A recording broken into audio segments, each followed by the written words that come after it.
সিরাতাল্লাযীনা আন'আমতা আলাইহিম, কোন ব্যক্তিদের পথে আপনি আমাকে পরিচালিত করবেন? সেই পথ যেই পথে আমার নবীজি চলেছেন, যেই পথে সাহাবীরা চলেছেন, যেই পথে তাবিঈরা চলেছেন, যেই পথে তাবিঈনরা চলেছেন, যেই পথে ইমাম বুখারী চলেছেন, যেই পথে ইমাম মুসলিম চলেছেন, যেই পথে ইমাম আবু হানিফা চলেছেন, যেই পথে মাওলানা আশরাফ আলী থানভী রহমতুল্লাহ আলী চলেছেন, যে পথে কাসেম নানুতুবি রহমতুল্লাহ আলী চলেছেন, যে পথে রশিদ আহমদ গাঙ্গুহি রহমতুল্লাহ আলী চলেছেন, যে পথে ইলিয়াস কান্দলবি রহমতুল্লাহ আলী চলেছেন, যেই পথে ইদ্রিস কান্দলবি রহমতুল্লাহ আলী চলেছেন, সেই পথ তুমি আমাকে দেখাও। সুবহানাল্লাহ। আবার কি বলছেন? সিরাতাল্লাযীনা আন'আমতা আলাইহিম গায়রিল মাগদুবি আলাইহিম, সেই পথে তুমি আমাকে নিও না যেই পথে যে সমস্ত অভিশপ্ত ব্যক্তিরা চলতে পারে নাই, অর্থাৎ যাদের উপরে তোমার অভিশাপ রয়েছে, সেই পথে তুমি আমাকে পরিচালিত করিও। সূরা ফাতিহা আপনাকে পুরো জীবনের হিস্টোরি জানিয়ে দিচ্ছে যে আপনি কি করতে যাচ্ছেন, কার থেকে সাহায্য নিচ্ছেন, কোন পথে চললে আপনার ভালো হবে। অথচ সূরা ফাতিহার আমলটা নামাজের মধ্যে করেই আপনি ঘর থেকে বাইর হওয়ার পরই সূরা ফাতিহার উল্টা আমল শুরু করে দিচ্ছেন। কি বলেন, ঈমান নিয়ে বেঁচে থাকা সম্ভব? ঈমান নিয়ে মরা সম্ভব না বেঈমান হয়ে যাওয়ারই আশঙ্কা আছে? দুনিয়ার জিন্দেগিতে আমার যতদিন পর্যন্ত আমার দেহে রূহ আছে ততদিন পর্যন্ত তো শয়তান ধোঁকা দিচ্ছেই। মুফাসসিরিনে কেরাম বলেছেন মরণের সময়ও শয়তান আপনাকে ধোঁকা দিবে, ধোঁকা দিতে চাইবে, কিন্তু সেই ধোঁকা দেওয়ার পদ্ধতিটা হবে হাজার রকম। কত রকম? এক পদ্ধতিতে ব্যর্থ হলে অন্য পদ্ধতি গ্রহণ করবে, সেই পদ্ধতিতে ব্যর্থ হলে আরেক পদ্ধতি গ্রহণ করবে, এরকম হাজার পদ্ধতি শয়তান আপনার সামনে তুলে ধরবে, সে যেন উপকৃত হয়ে যায় যে আল্লাহর বান্দা যাতে বেঈমান হয়ে মৃত্যুবরণ করে। মুফাসসিরিনে কেরাম বলেছেন, প্রশ্ন আপনাদের কাছে, মরণের সময় যদি শয়তান আপনাদেরকে বিভ্রান্ত করতে চায় তখন বলেন তো আল্লাহ পাকের গায়েবী সাহায্য ছাড়া ঈমান নিয়ে মৃত্যুবরণ করা কি কোনো বিকল্প পথ আছে? মরণের সময় যদি শয়তান আমাকে ধোঁকা দেয়, মরণের সময় যদি শয়তান আমাকে বেঈমান বানিয়ে ফেলে, ওই সময় যদি আল্লাহ পাকের সরাসরি সাহায্য তো আর পাইতে পারবো না, মানুষ তো আর আমাকে সাহায্য দিতে পারবে না, তখন তো আমার মরণের সময়। না মানুষ এসে বলবে ভাই সাহেব আসেন নামাজ পড়তে যাই, নামাজের তো আর ক্ষমতাই নেই, অক্ষমতা চলে আসছে, ঠিক কিনা বেঠি? ভাই সাহেব একটু দান করে যান, দান সৎকার করার তো আর সময় নেই, অক্ষমতা চলে আসছে। ওই সময় যদি শয়তান ধোঁকা দেয়, বলেন সরাসরি তো কথা দূরের কথা, গায়েবী সাহায্য ছাড়া কি ঈমান নিয়ে মৃত্যুবরণ করা সম্ভব? সম্ভব না। তাহলে ওই সময় ঈমান নিয়ে মৃত্যুবরণ করবেন কিভাবে? ওই সময়ে কিভাবে ঈমান নিয়ে মৃত্যুবরণ করবেন সেই তরিকাও আল্লাহ পাক রব্বুল আলামিন পবিত্র কোরআনে কারিমে জানিয়ে দিয়েছেন। সুবহানাল্লাহ। সেই তরিকা আল্লাহ পাক রব্বুল আলামিন পবিত্র কোরআনে কারিমে জানিয়ে দিয়েছেন। আল্লাহ পাক রব্বুল আলামিন ইরশাদ করেন, ইন্নাল্লাযীনা ক্বালু রাব্বুনাল্লাহু থুম্মা ইসতাকামু তাতানাজ্জালু আলাইহিমুল মালায়েকা আল্লা তাখাফু ওয়া লা তাহজানু ওয়া আবশিরু বিল জান্নাহ। মুফাসসিরিনে কেরাম বর্ণনা করতে গিয়ে বলেন, মানুষের মরণের সময়ও শয়তান ধোঁকা দিতে চাইবে। সে অনেক সময় নিজের আকৃতি প্রকাশ করবে, আবার অনেক সময় তার মৃত বাবার আকৃতি প্রকাশ করবে। অনেক সময় যে ব্যক্তি মৃত্যুবরণ করতেছে তার মৃত বাবার আকৃতি নিয়েও প্রকাশ করতে পারে, আবার অনেক সময় মৃত মায়ের আকৃতি নিয়েও প্রকাশ করতে পারে, আবার অনেক সময় মৃত বন্ধুর আকৃতি নিয়েও প্রকাশ করতে পারে। মুফাসসিরিনে কেরাম উল্লেখ করেছেন, এই শয়তান যখন মৃত মায়ের মৃত বাবার আকৃতি নিয়ে তার সামনে আসবে তখন তাকে বলবে, ও আল্লাহর বান্দা, আমি হচ্ছে তোমার মা, আমি হচ্ছে তোমার বাবা। আমরাও দুনিয়াতে জিন্দিগিতে চলাফেরা করার সময় ইসলামের বিধিবিধান মতে চলেছি, পরিপূর্ণ ঈমান নিয়ে চলেছি, কিন্তু মরার পরে আল্লাহ আমাদেরকে জাহান্নামে দিয়েছে, এখন আমরা জাহান্নামে বসবাস করতেছি। কি বলেন, সংবাদটা ভালো না খারাপ? শয়তান পিতার আকৃতি ধরে বলছে, আমরাও দুনিয়াতে থাকতে ইসলামের বিধিবিধানের উপরে থেকেছি, অটল থেকেছি, কিন্তু মৃত্যুর পরে জাহান্নামে থাকতে হচ্ছে। মায়ের আকৃতি নিয়ে বলবে, ইসলামের বিধিবিধান মতে চলেছি, মরার পরে জাহান্নামে থাকতে হচ্ছে। তুমি এখন বলে দাও, ইসলাম যা মানার মেনেছি, এখন আর মানি না। নাউজুবিল্লাহ। মরণের সময় যদি শয়তান আপনাকে এভাবে ধোঁকা দেয়, বলুন তো ওই সময় কার সাহায্য দরকার? কেমন সাহায্য দরকার? গায়েবী সাহায্য দরকার। তখন আল্লাহ তাআলা বলেছেন, মানুষের মরণ যখন আরম্ভ হয়ে যায়, মৃত্যু পর্যন্ত এই মানুষটা যখন ইসলামের বিধিবিধানের উপরে অটল থাকে, আমার রেজার উপরে অটল থাকে, আমার বিধিবিধানের উপর অটল থাকে, আমার রসুলের তরিকা আদর্শের উপরে অটল থাকে, মৃত্যুর সময় আমি তার কাছে রূহ নেওয়ার আগে রহমতের ফেরেশতা পাঠিয়ে দিই। রূহ নেওয়ার আগেই রহমতের ফেরেশতা পাঠিয়ে দিই। তো পাঠিয়ে দিয়ে কি করবে রহমতের ফেরেশতারা? আল্লাহ তাআলা নিজে বলছেন, তখন রহমতের ফেরেশতারা তাকে সাহায্য করবে, তার রূহটা যাতে সুন্দরভাবে ঈমানের সাথে বের হয়ে যায়। সুবহানাল্লাহ। ঈমানের সাথে বের হয়ে যায়। তাহলে এই সাহায্য পেতে হলে তো মরণ আসার আগেই আমাকে প্রস্তুতি নিতে হবে, ঠিক কি না? মরণ আসলেই প্রস্তুতি নিব, আর মরণ আসলেই আমি আল্লাহ তাআলার কাছে সুযোগ গ্রহণ চাইব, এটা হতে পারে না। এটা মুমিনের গুণ হতে পারে না। আমি আপনাদের কাছে প্রশ্ন করতে চাই, আমরা কি ঈমান নিয়ে মরতে চাই, না ঈমানটা শয়তানের রেখে মরতে চাই? ঈমান নিয়ে মরতে চাই। কথাটা বুঝুন, কথাটা দুই ধরনের। একটা হচ্ছে ঈমান নিয়ে মৃত্যুবরণ করা, আরেকটা হচ্ছে ঈমানটা শয়তানের কাছে জমা রেখে মৃত্যুবরণ করা। ঈমান নিয়ে মরতে চাই, ঈমানটা যদি শয়তানের কাছে জমা দিতে হয়, তাহলে আমার ঈমান নিয়ে আর মৃত্যুবরণ করা হলো না, মৃত্যুবরণ করা হলো না। মুহতারাম হাজিরিন, এই জন্য দুনিয়াতে আমাকে থাকতে হলে পরিপূর্ণ ইসলামের যে বিধিবিধানগুলো আছে পরিপূর্ণভাবে মানতে হবে। রসুলের যে তরিকা আছে, আদর্শ আছে, তা আমাকে মানতে হবে। আমি পয়েন্টের উপর আলোচনা রাখার জন্য পিছনে আবার যাচ্ছি। যারা এখনো দান সৎকা করছে না, যারা এখনো নেক কাজ করছে না, তাদের অবস্থা কেমন হবে? রহমতের ফেরেশতা কি তাদের কাছে যাবে? যাবে না। রহমতের ফেরেশতা তো তাদের কাছে যাবে না যারা দান সৎকা করে না, যারা ভালো কাজ করে না, নেক কাজ করে না, যারা মৃত্যু পর্যন্ত আসা পর্যন্ত অপেক্ষায় থাকে যে মৃত্যু আসলে করব, তাদের কাছে কখনো রহমতের ফেরেশতা যাবে না। রহমতের ফেরেশতা যাবে না। মুহতারামে হাজিরিন, আল্লাহ তাআলা যে আমাকে ধনসম্পদ দান করেছেন, এই ধনসম্পদ আমাকে সর্বপ্রথম কোথায় ব্যয় করতে হবে?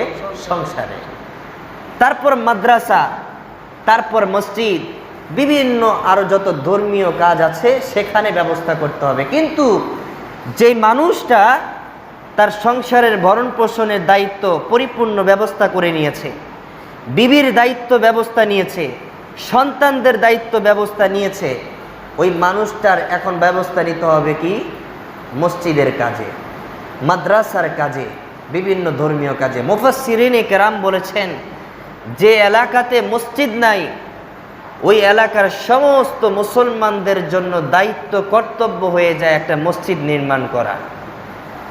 নতুবা আল্লাহ তাআলার কাছে তাকে হাজার হাজার বছর দাঁড়িয়ে থেকে এই প্রশ্নের জবাব দিতে হবে, এই যে তোমার অতিরিক্ত সম্পদ ছিল, সংসারের ভরণ পোষণের পরেও যে তোমার হাতে সম্পদ ছিল, এই সম্পদ তুমি কোথায় ব্যয় করেছো? আমার রাস্তায় ব্যয় করেছো? জবাব দাও। এই অতিরিক্ত সম্পদ, যে এলাকাতে মাদ্রাসা নাই, সে এলাকাতে মাদ্রাসা প্রতিষ্ঠা করার জন্য ব্যয় করতে হবে। সে ব্যয় করার দায়িত্ব গোটা মুসলিম জাতির উপরে আল্লাহ তাআলা সে দায়িত্ব দিয়ে দিয়েছেন। এমনকি ওই মসজিদের যে ইমাম থাকবে, মুয়াজ্জিন থাকবে, মাদ্রাসার যে মুআল্লিম থাকবে অর্থাৎ শিক্ষক থাকবে, প্রত্যেকের পরিবারের ভরণ পোষণের যে পরিমাণ ভাতা প্রয়োজন, সে পরিমাণ ভাতাও গোটা মুসলিম সমাজের জন্য দায়িত্ব কর্তব্য হয়ে যায় সে ইমাম মুয়াজ্জিনকে ভাতা দেওয়া, সে ইমাম মুয়াজ্জিনকে ভাতা দেওয়া। আমরা কয়জন ভাতা দেই? কয় টাকা ভাতা দেই? 50 টাকা দিয়েই বলি অনেক টাকা দিয়ে ফেলেছি। হ্যাঁ, এবার আসেন উচিত কথা কিছু শুনি, ভালো কথা কিছু শুনি। 50 টাকা দিয়েই দায়মুক্ত হয়ে যায়, অনেক টাকা দিয়ে ফেলেছি, ইমাম সাহেব আমার বাড়িতে দাওয়াত গ্রহণ করলেন না, টাকার দিমুই না ওনারে। এমন মানুষ আছে কিনা? নাই। ইমাম সাহেব কেন ঠিক মতো নামাজ পড়ান না, টাকার দিমু না। সমস্ত মাপ শুধু আপনার জন্য, ইমাম সাহেবের জন্য, মুয়াজ্জিনের জন্য কোনো মাপ নাই। ইমাম সাহেবকে যখন আপনি দেখেন, উনি তো সাদা মানুষ, একটু কালি লাগলেই ওনাকে দূর দূর করে তাড়িয়ে দিতে হয়, আর আপনি এত পাক্কা সুফি, এত গুনাহ করার পরেও আপনাকে একবারও মসজিদ বলে না দূর হয়ে যা। কথা বলেন ঠিক কিনা? অথচ আপনি ইমাম সাহেবকে দূর করে দেন। আমার সাথে হাজার হাজার গুনাহ লেপন হয়ে আছে, লক্ষ লক্ষ গুনাহ নিয়ে আমি চলাফেরা করি, মসজিদ একটা বারের জন্য বলে না, ইমাম সাহেবও বলে না দূর হয়ে যা। অথচ ইমাম সাহেব তিনি তো ইচ্ছাকৃতভাবে কোনো গুনাহ করেন না, অনিচ্ছায় ঘটে যায়। কথা বলে ঠিক কিনা? অনিচ্ছায় ঘটে যাওয়া গুনাহকে সামনে রেখে ইস্যু বানিয়ে যখন বলেন দূর হয়ে যান, কি বলেন? প্রশ্ন আপনাদের কাছে, ইমাম সাহেব যতদিন পর্যন্ত সাদা মনে আছে ততদিন পর্যন্ত আপনাদের চেয়ে ভালো আছে। কথা বলেন ঠিক কিনা? এই কথা স্বীকার করে নিতে হবে যে আপনারা গুনাহ করার পরেও মসজিদে আসেন, মসজিদ থেকে আপনাদেরকে বাহির করে দেওয়া হয় না। ইমাম সাহেবও বলেন না যে দূর হয়ে যান, আপনার মতো মুক্তাদি আমার প্রয়োজন না, কিন্তু ইমাম সাহেবের একটু কালি লাগলেই দূর করে দেন। এতেই বুঝতে হবে ইমাম সাহেব যতদিন পর্যন্ত মেহরাবে দাঁড়িয়ে নামাজ পড়ান ততদিন পর্যন্ত আপনার বাবার থেকেও পবিত্র থাকে। কথা বলেন ঠিক কিনা? বাবার থেকেও পবিত্র থাকে। সুতরাং 50 টাকা দিয়ে দায়মুক্ত হওয়া যাবে না। আপনার থেকেও সেফ থাকে, পরিষ্কার থাকে। কারণ কমিটি সবসময় একটা কথা বলে, শরীয়তের কোনো বিরোধী পাইলেই ইমাম সাহেব রাখা হবে। অথচ আমরা শরীয়ত বিরোধী কত কাজ করি, একটা দুইটা, হাজারটা। অথচ মসজিদের কমিটি কি একটি বারের জন্য বলে মসজিদে আসতে পারবেন না? কেউ যদি সারা জীবন নামাজ না পড়ে মৃত্যুর একদিন আগে যদি সে নামাজ পড়ার জন্য মসজিদে আসে, কমিটি কি বলবে আসার দরকার নাই? এ কথা বলবে না। কিন্তু একজন ইমাম সাহেব যিনি 10 বছর যাবৎ পর্যন্ত ইমামতি করার পরে একটা মাত্র গুনাহ জহের হওয়ার পর তাকে দূর দূর করে তাড়িয়ে দিলেন, ওই 10টা বছরের খেসারত আপনাকে দিতে হবে। কথা বলেন ঠিক কিনা? ওই 10টা বছর আপনাকে স্বীকার করে নিতে হবে 50 টাকা 100 টাকা দিয়ে আমি দায়মুক্ত হইনি, বরঞ্চ আমি ইমাম সাহেবের কাছে আরো ঋণী হয়ে আছি। কথা বলেন ঠিক কিনা? এই 10টা বছর ইমাম সাহেব আমার বাবার চেয়েও পবিত্র ছিলেন, আমার মায়ের চেয়েও পবিত্র ছিলেন, আমার সমাজের চেয়েও পবিত্র ছিলেন, আমার বন্ধুর চেয়েও পবিত্র ছিলেন, আমার ব্যবসার চেয়েও পবিত্র ছিলেন, আমার চাকরির চেয়েও পবিত্র ছিলেন। সুতরাং 50 টাকা দিলে ওনার ঋণ আদায় হবে না, 1000 টাকা দিলেও ঋণ আদায় হবে না, এমনকি পিঠের চামড়া খুলে ফেললেও ওনার ঋণ আদায় করা সম্ভব না। আমার কথা কি বাস্তবতা আছে কিনা? নাই। আপনারা যে ইমাম সাহেবের পিছনে নামাজ পড়েন, পুরা নামাজটা কার হাতে তুলে দেন? আপনাদেরকে নিয়ে নামাজ পড়ান কে? ইমামের নামাজ সঠিক, মুক্তাদির নামাজও, ইমামের রুকু সঠিক, মুক্তাদির রুকু, ইমামের সাজদা সঠিক, মুক্তাদির সাজদা। ইমাম যদি ওযু ছাড়া নামাজ পড়ে, কারো কোনো মুক্তাদির নামাজ হবে কি? সমস্ত মুক্তাদি পাক সাফ হয়ে নিউ স্টাইলের কাপড় পরিধান করে বিশাল বড় জুব্বা আবাকাবা লাগিয়ে যদি ইমাম সাহেবের পিছনে নামাজ পড়ে, আর ইমাম সাহেব যদি ওযু ছাড়া নামাজ পড়ে, কারো নামাজ হবে নাকি? কারো নামাজ হবে? হবে না। তাহলে ইমাম সাহেব কেমন হওয়া চাই? তাহলে কেমন ইমামের পিছনে আপনারা নামাজ পড়েন, অথচ সেই ইমামের বিরুদ্ধেই, সেই মুয়াজ্জিনের বিরুদ্ধেই, সেই শিক্ষকের বিরুদ্ধেই, সেই ধর্মীয় কাজে দাওয়াত প্রদান করে এমন একজন বক্তার বিরুদ্ধে আপনারা লেগে যান আর 100 টাকা 50 টাকা দিয়ে দায়মুক্ত হয়ে যান। আবার অনেক মানুষ বলে যে আল্লাহ যেহেতু ধনসম্পদ দান করলেন, তো মাদ্রাসার হুজুররা আমাদের কাছে চাই, কিন্তু আল্লাহর কাছে চাইলেই তো পারে, আল্লাহর কাছে চাইলেই তো পারে। সমস্ত দান যদি আল্লাহর পক্ষ থেকে আসে, ধনসম্পদ আমাদের তো কোনো কিছুই কামাই না, সব তো আল্লাহ তাআলাই দান করেন, তো মাদ্রাসার হুজুররা আমাদের কাছে চায় কে? আল্লাহর কাছে চাইলেই তো পারে, আল্লাহ তো দান করেন, আল্লাহ তো। একটা ঘটনা বলি, কিচ্ছা বলি। কিচ্ছা সহজে আমি বলি না, কিচ্ছা বলা আমার অভ্যস্ত না। আমি কিছু উদাহরণ দিতে গিয়ে, বুঝাতে গিয়ে একটা কিচ্ছা বলতে হয়। কিচ্ছাটা সহজভাবে বুঝে নেন। এক ফকির রাজবাড়ি গেছে। কোন বাড়ি গেছে? রাজবাড়িতে বুঝে আমার আপনার মতো মানুষ থাকে না, বাদশা থাকে, রাজা থাকে, এমপি মন্ত্রীরা থাকে। তো ফকির গেছে রাজবাড়িতে, বাদশার কাছে চাইতেছে, বাদশা আল্লাহর ওয়াস্তে আমাকে কিছু ভিক্ষা দিন। তো বাদশা বলতেছে, দেওয়ার ক্ষমতা আমার নাই, দেওয়ার ক্ষমতা আল্লাহর, আল্লাহর কাছে চাও। কি বলেন, বাদশার মতলবটা ভালো না খারাপ? সে কি ফকিরকে আসলে দেওয়ার জন্য বলছে না ফিরিয়ে দেওয়ার জন্য বলছে? কথাটা কিন্তু ভালো, কিন্তু মতলব। আরবিতে একটা প্রবাদ আছে, কালিমাতু হাক্কিন উরিদা বিহাল বাতিল, কথা সত্য মতলব খারাপ। সমস্ত ক্ষমতার অধিকারী তো আল্লাহ তাআলা, ঠিক কিনা? অভাব দূর করেন কে? দারিদ্রতা বিমোচন করেন কে? চাহিদা পূরণ করার মালিক কে? সব কিছুই তো মালিক আল্লাহ। বাদশা তো ঠিকই বলেছে যে আল্লাহ দেওয়ার ক্ষমতা রাখে, সুতরাং আল্লাহর কাছে চাও। আসলে বাদশার এখানে মতলবটা বোঝাটা বড়ই সহজ, যে বাদশা আসলে চাচ্ছে ফকিরকে না দিয়ে। কথা বলেন ঠিক কিনা? ফকিরকে কিভাবে তাড়াইতে হয়। আমাদের বাংলাদেশের সরকারও ফকির তাড়ানোর ব্যবস্থা করতেছে। এজন্যই তো বাংলাদেশে একটা নতুন শব্দ সংযোজন হয়েছে, দারিদ্রতা বিমোচন। যারা বাংলা ভাষা বুঝেন তারা সহজে বুঝে নেন, দারিদ্রতা বিমোচন মানে কি? দরিদ্র অভাব দূর করে দেওয়া। আমি ধানমন্ডিতে একবার গিয়েছি, সেখানে সাইনবোর্ডে লেখা দেখলাম ভিক্ষুক মুক্ত এলাকা। কোন মুক্ত এলাকা? ভিক্ষুক মুক্ত এলাকা। রহমতের দুয়ার বন্ধ করে দিয়েছে। চিন্তা করলাম, ভিক্ষুকরা গেল কই? বাড়ি বানায় দিল নাকি? ব্যবসার জন্য কোনো দোকান খুলে দিল নাকি? ভিক্ষুক মুক্ত এলাকায় একটা ভিক্ষুকও দেখা যাচ্ছে না। কোথায় গেল ভিক্ষুক? আসলে সমস্ত ভিক্ষুক দেখা যায় গুলিস্তানের মোড়ে আর পল্টনের মোড়ে। সমস্ত ভিক্ষুক খাদিয়ে দিয়েছে, আর আসল ভিক্ষুকদেরকে রাস্তায় দাঁড় করিয়ে দিয়েছে।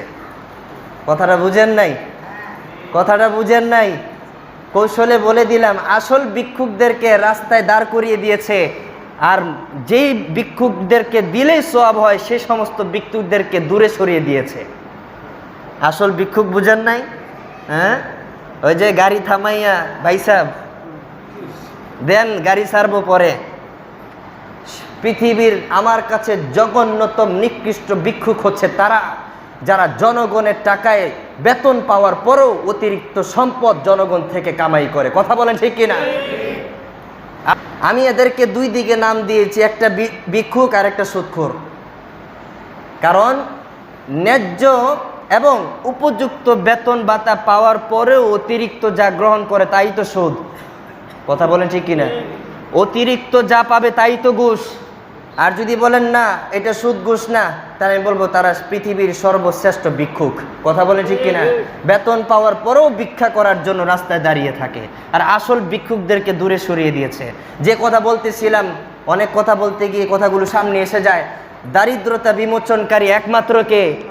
অথচ বাংলাদেশে একটা প্রচলন শব্দ দারিদ্রতা বিমোচনকারী, এটার পক্ষ থেকে আমাদের সরকার বিভিন্ন ধরনের পন্থা অবলম্বন করেন। যেমন বিভিন্ন দেশে জেলায় বন্যা হয়ে যায়, বন্যা কবলিত অবস্থা, যেখানে দুর্যোগের কারণে মানুষের ঘরবাড়ি পানিতে ডুবে যায়, মালসামার দূর হয়ে যায়, তখন সরকার কিন্তু একটা কথা বলে যে আমিও দান করতেছি, তোমরাও দান করো। কথা বলেন ঠিক কিনা? সরকার কি এই কথা বলে যে আমি দান করব তোমরা করিও না? এ কথা কিন্তু বলে না। অথচ শব্দটা প্রয়োগ করেছে দরিদ্রতা বিমোচনকারী। অথচ দরিদ্রতা বিমোচনকারী শব্দটা প্রয়োগ হবে শুধুমাত্র আল্লাহর জন্য। কার জন্য? অভাব দূর করেন কে? আল্লাহ। মাধ্যমটা হচ্ছে আমরা। মাধ্যমটা কি? আমরা। যেমন সহজে বোঝার জন্য, ফকির যখন গেল বাদশার দরবারে, ওই যে ঘটনার দিকে ফিরলাম, তো বাদশা যখন বলল ক্ষমতার তো মালিক আল্লাহ, দেওয়ার মালিকও আল্লাহ, আল্লাহর কাছে চাও। ফকির আবার জানতেন ফকির না, খুব বুদ্ধিজীবী ফকির। ফকির বলতেছে আল্লাহর কাছে তো গেছিলাম, বলছিলাম হে আল্লাহ দাও, তো আল্লাহ তাআলা বলছে আমি তো সরাসরি পয়সা ঢেলে দিই না, ওই বাদশার কাছে জমা রাখছি, হার কাছে যাও। আমি তো পয়সা সরাসরি ঢেলে দিই না, তো আল্লাহ তাআলা বলছে ওই বাদশার কাছে সম্পদ দিছি, হার কাছে যাও। ঠিক তদ্রুপ ভাবে মাদ্রাসা ঘরের মধ্যে আল্লাহর পক্ষ থেকে, আসমান থেকে টাকা আসে, কিন্তু আল্লাহ তাআলা বলে দিয়েছে ওই যে ব্যবসায়ীর কাছে আমি সম্পদ জমা দিয়েছি, ওই যে চাকরিজীবীর কাছে আমি সম্পদ জমা দিয়েছি, সেখানে গিয়ে তোমাদের টাকা নিয়ে নাও। তাহলে দেওয়ার মালিক কে? মাধ্যম আমরা। দেওয়ার মালিক হচ্ছে আল্লাহ, মাধ্যম যেটা আল্লাহ তাআলা সরাসরি দেন সেটা আল্লাহ তাআলার কাছে সরাসরি চাইতে, আর যেটা আল্লাহ তাআলা সরাসরি দেন না সেটা মাধ্যমে পাইতে হবে। আল্লাহ তাআলা মাধ্যমে কোনটা দেন?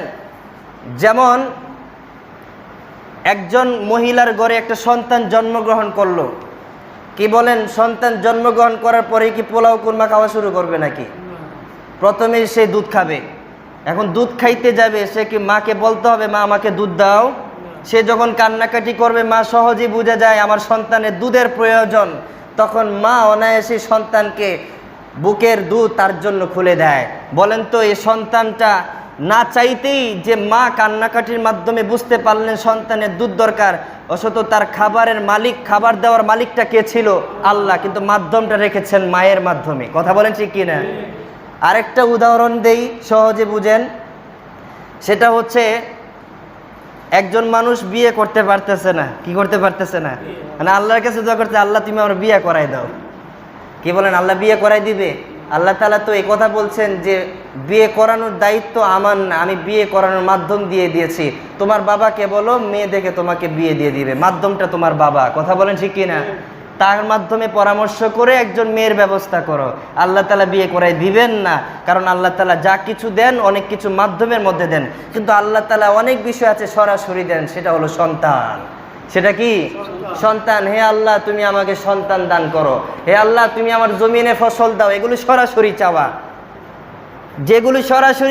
যেগুলো সরাসরি আল্লাহ তাআলা দিয়ে থাকেন সেগুলো সরাসরি চাইতে, আর যেগুলো আল্লাহ তাআলা মাধ্যমে দিয়ে থাকেন সেগুলো মাধ্যমের মাধ্যমে। সুতরাং এ কথা বলেই পিছনে হটে যাওয়া চলবে না যে মাদ্রাসা ওয়ালারা শুধুমাত্র আল্লাহর কাছে চাইবে যেহেতু আল্লাহ তাআলা দিয়ে থাকেন। না, দান সদকা যেহেতু মাধ্যমে আল্লাহ তাআলা দিয়ে থাকেন, সুতরাং যাদের টাকা পয়সা আছে ওই অতিরিক্ত সম্পদ থেকে আমরা মাদ্রাসা, মসজিদে, ধর্মীয় যে কোনো কনফারেন্সে সেগুলো আমাদের ব্যয় করতে হবে, খরচ করতে হবে।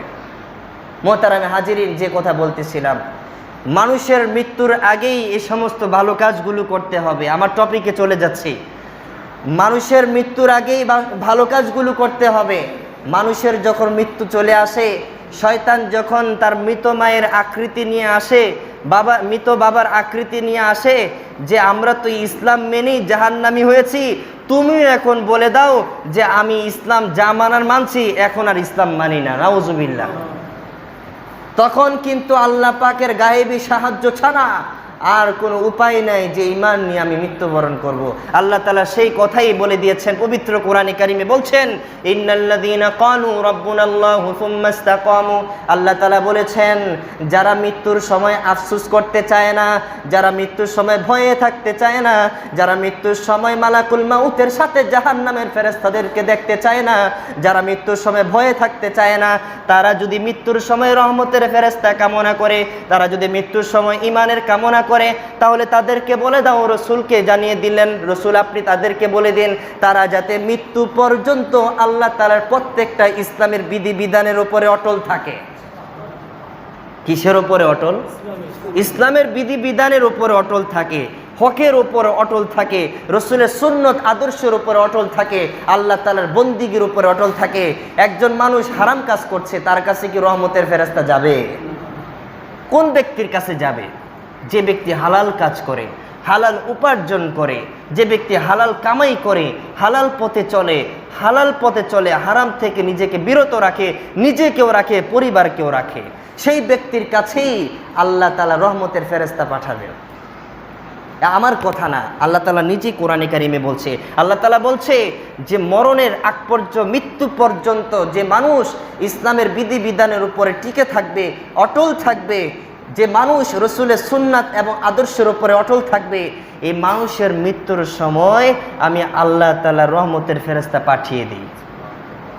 ইন্নাল্লাযীনা ক্বালু রাব্বুনাল্লাহু সুম্মা ইসতাকামু তাতানাজ্জালু আলাইহিমুল মালাইকা, তাতানাজ্জালু আলাইহিমুল মালাইকা। মুফাসসিরিনে কেরাম বলেছেন রহমতের ফেরেশতারা তার মৃত্যুর সময়ে মালাকুল মউত আসার আগে উপস্থিত হয়ে যাবে। উপস্থিত হয়ে যাবে, তারা এসে কি করবে? তার রূহটা যাতে সুন্দরভাবে, সুষ্ঠুভাবে ঈমানের সাথে বের হয়ে যায়, তাকে সেই দিকে সাহায্য করবে। সুবহানাল্লাহ। সেই মানুষ রহমতের ফেরেশতাদের সাহায্য নিয়ে আল্লাহর দরবারে পাড়ি দিবে, আল্লাহর দরবারে পাড়ি দিবে। মোহতারাম হাজিরিন, তাহলে ঈমানি মউতটা আমার জন্য কতটুকু উপকারী?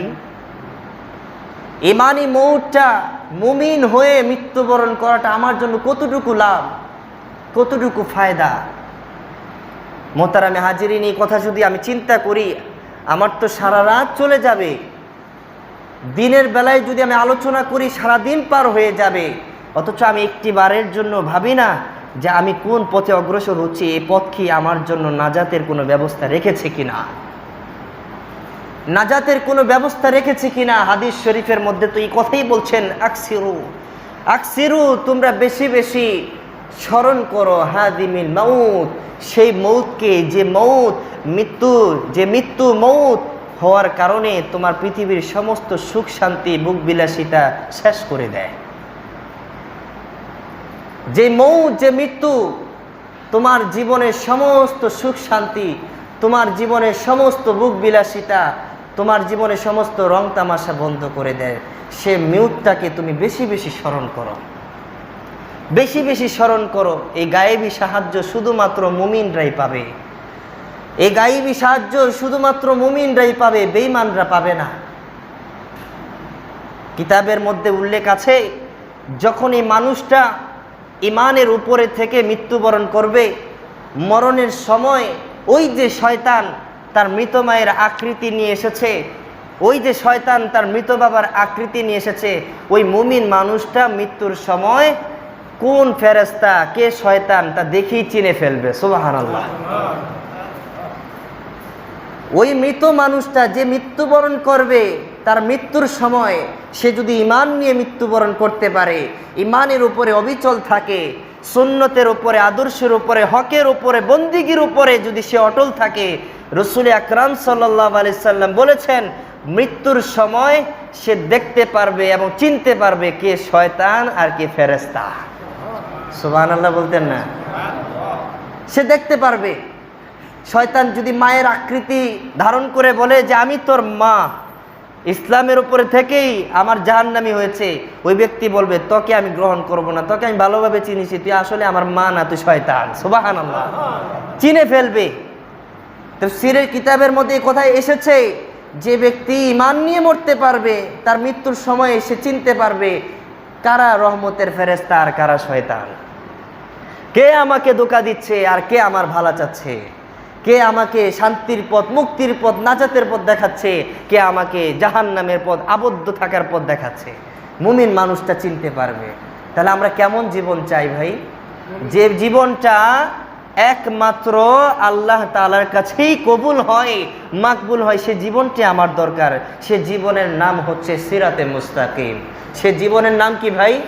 সিরাতে মুস্তাকিম। এই যে সূরা ফাতিহাটা আমরা তেলাওয়াত করি, ইহদিনাস সিরাতাল মুস্তাকিম, কি বলেন ভাই? শুধু সূরা ফাতিহাটাই পড়ে যান, একটিবার অনুধাবন করেন না, উপলব্ধি করেন না যে সূরা ফাতিহার মধ্যে কি আছে। এই সূরা ফাতিহার মধ্যে আমার জীবনের যা কিছু আছে সমস্ত কিছু আল্লাহ তাআলার জন্যই রয়েছে। আলহামদুলিল্লাহি রাব্বিল আলামিন। যাবতীয় সমস্ত কিছুর প্রশংসা একমাত্র রব্বে কারিমের জন্য। একমাত্র কার জন্য?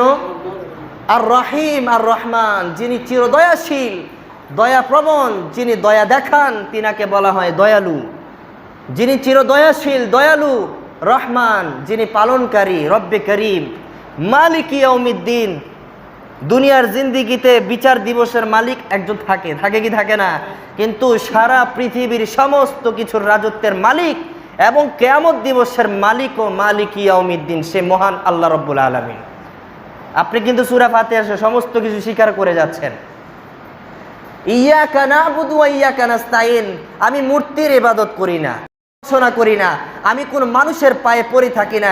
ইয়াকা নাবুদু রব্বে কারীম, আমি শুধু তোমার ইবাদত করি, তোমার পায়ে পড়ে থাকি। স্বীকার করে গেলেন, ওয়াদা দিচ্ছেন। এখানে আল্লাহ তাআলাকে বলছেন আমি শুধু তোমার ইবাদত করি, মানুষের ইবাদত করি না, মানুষের পা আমি চাটি না। সামাজিকতা রক্ষার্থে গিয়ে হক থেকে আমি বিচলিত হই না, সামাজিকতা রক্ষার্থে গিয়ে হকতা থেকে আমি পিছনে হটি না, সামাজিকতা রক্ষার্থে গিয়ে আমি ইসলামের বিধিবিধান 1 মিনিটের জন্য ভুলে যাই না। সেই হচ্ছে প্রকৃত মানুষ। কথা বলে ঠিক কিনা? আমি এখানে স্বীকার করে যাচ্ছি ওয়া ইয়াকা নাস্তাইন, আমি সাহায্য মানুষের কাছে চাই না, মাটির কাছে, মূর্তির কাছে চাই না, ইমাম সাহেবের কাছে চাই না, পীর সাহেবের কাছে চাই না, মাজারে চাই না, কবরে চাই না। আমি যদি সাহায্য চাই একমাত্র তুমি রব্বে কারিমের কাছেই চাই। সূরা ফাতিহাতে সমস্ত কিছু স্বীকার করে যাচ্ছেন, অথচ নামাজ পড়েই আপনি উল্টাটা করে ফেলছেন। বেঈমান হয়ে মরে যাওয়ারই আশঙ্কা। কথা বলেন ঠিক কিনা? সূরা ফাতিহাতে আপনি সব কিছু বলে যাচ্ছেন, তারপরে সব কিছু যখন আল্লাহর হাতে তুলে দিয়ে বলছেন হে আল্লাহ, এগুলো করতে গেলে তো আমার প্রতি রহমত দরকার। কি দরকার? দয়া দরকার। ইহদিনাস সিরাতাল মুস্তাকিম, তোমার দয়া দিয়ে, তোমার রহমত দিয়ে আমাকে সেই সঠিক পথে পরিচালিত করো। সুবহানাল্লাহ। আবার এই কথাও বলছেন সিরাতাল্লাযীনা আন'আমতা আলাইহিম, কোন ব্যক্তিদের পথে আপনি আমাকে পরিচালিত করবেন? সেই পথ যেই পথে আমার নবীজি চলেছেন, যেই পথে সাহাবীরা চলেছেন, যেই পথে তাবিঈরা চলেছেন, যেই পথে তাবিঈনরা চলেছেন, যেই পথে ইমাম বুখারী চলেছেন, যেই পথে ইমাম মুসলিম চলেছেন, যেই পথে ইমাম আবু হানিফা চলেছেন, যেই পথে মাওলানা আশরাফ আলী থানভী রহমতুল্লাহ আলী চলেছেন, যে পথে কাসেম নানুতুবি রহমতুল্লাহ আলী চলেছেন, যে পথে রশিদ আহমদ গাঙ্গুহি রহমতুল্লাহ আলী চলেছেন, যে পথে ইলিয়াস কান্দলবি রহমতুল্লাহ আলী চলেছেন, যেই পথে ইদ্রিস কান্দলবি রহমতুল্লাহ আলী চলেছেন, সেই পথ তুমি আমাকে দেখাও। সুবহানাল্লাহ। আবার কি বলছেন? সিরাতাল্লাযীনা আন'আমতা আলাইহিম গায়রিল মাগদুবি আলাইহিম, সেই পথে তুমি আমাকে নিও না যেই পথে যে সমস্ত অভিশপ্ত ব্যক্তিরা চলতে পারে নাই, অর্থাৎ যাদের উপরে তোমার অভিশাপ রয়েছে, সেই পথে তুমি আমাকে পরিচালিত করিও। সূরা ফাতিহা আপনাকে পুরো জীবনের হিস্টোরি জানিয়ে দিচ্ছে যে আপনি কি করতে যাচ্ছেন, কার থেকে সাহায্য নিচ্ছেন, কোন পথে চললে আপনার ভালো হবে। অথচ সূরা ফাতিহার আমলটা নামাজের মধ্যে করেই আপনি ঘর থেকে বাইর হওয়ার পরেই সূরা ফাতিহার উল্টা আমল শুরু করে দিচ্ছেন। কি বলেন? ঈমান নিয়ে বেঁচে থাকা সম্ভব? ঈমান নিয়ে মরা সম্ভব না বেঈমান হয়ে যাওয়ারই আশঙ্কা আছে? যারা এই সূরা ফাতিহার বিপরীত আমল করে, হাদিস শরীফের মধ্যে বলা হয়েছে রাসূলের ভবিষ্যৎবাণী, যখন দাজ্জাল আসবে সেই সমস্ত বেঈমান দুর্বল ঈমানরাই দাজ্জালের বন্ধু হয়ে যাবে। কার বন্ধু হয়ে যাবে? ঈসার বন্ধু হবে না, ইমাম মাহদির বন্ধু হবে না, দাজ্জালের বন্ধু হয়ে যাবে। এখন করণীয় আমাদের, চিন্তা ভাবনা আমাদের, আমরা এখন কি করব? আল্লাহ তাআলা আমাদের